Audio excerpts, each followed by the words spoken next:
রাসূলের একজন সাহাবী বলেন, রাসূলের সাথে একবার লম্বা সফরে বের হলাম।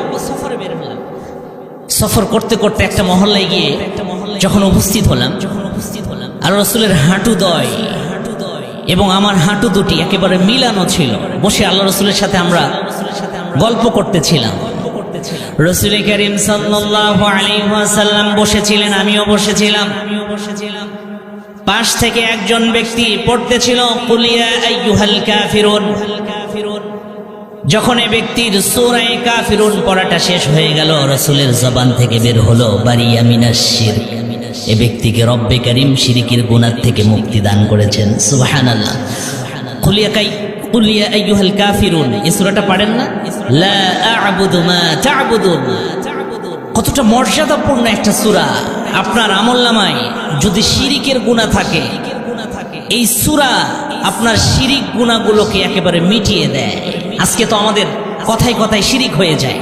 আমরা বলে থাকি না, এই বীজটা দেওয়ার কারণে এই সবজিটা ভালো হয়েছে, এই সারগুলো দেওয়ার কারণে এই ধানগুলো আজকে ভালো হয়েছে। আমরা অনেক সময় বলে ফেলি, আমার যদি চাকরিটা না থাকতো কি খেতাম, আমার যদি ব্যবসা না থাকতো কিভাবে চলতাম, আমার সন্তানগুলো যদি চাকরি না করতো কিভাবে বাঁচতাম, আমার ভাই যদি বিদেশ না থাকতো কিভাবে চলতাম, কি খেতাম, কি পড়তাম, আমার যদি জমি না থাকতো কি খেতাম, কি পড়তাম। এগুলো বলি না, এগুলো সব হচ্ছে শিরক। কখনো কি জমি মানুষকে খাবার দিতে পারে?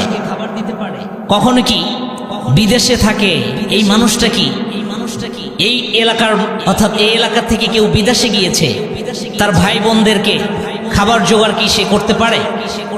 রব্বে করিম তাকে যখন সহযোগিতা করে তখনই সে পারে। কিন্তু আমরা কত শিরকের মধ্যে মেতে আছি।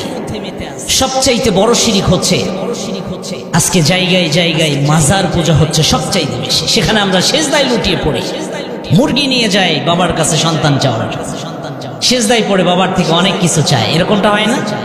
এগুলো সব হচ্ছে শিরক। আপনি বাবার কাছে কেন যান? যে টাকা দিয়ে মুরগি কিনেছেন, একটা আপেল কিনে আপনার মাকে দেন। আপনার মা যদি হাত উঠায় বন্দুকের গুলি মিট যাবে, কিন্তু আপনার মায়ের দোয়া কখন আল্লাহ তাআলা ফেরত দিবেন না। মা বড় অমূল্য রতন।